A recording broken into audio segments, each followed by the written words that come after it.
খাদ্য, বস্ত্র, বাসস্থান ও স্বাস্থ্য খাতের চাহিদা পূরণে কৃষি অত্যন্ত গুরুত্বপূর্ণ ভূমিকা পালন করে।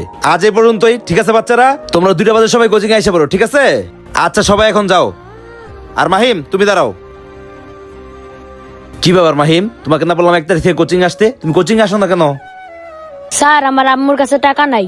এই কথা বললে কি হবে? তুমি এত ভালো একটা স্টুডেন্ট, তোমাকে নিয়ে আমাদের কত আশা ভরসা। কোচিং এ না আসলে তো তুমি ভালো রেজাল্ট করতে পারবে না। তোমার আম্মুকে একটু বুঝায় বলো, তোমাকে যেন কন্টিনিউ কোচিং এ পাঠায়। ঠিক আছে স্যার, আমি আমার আম্মুর সাথে কথা বলবো।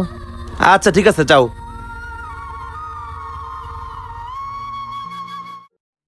স্যার, আসতে পারি?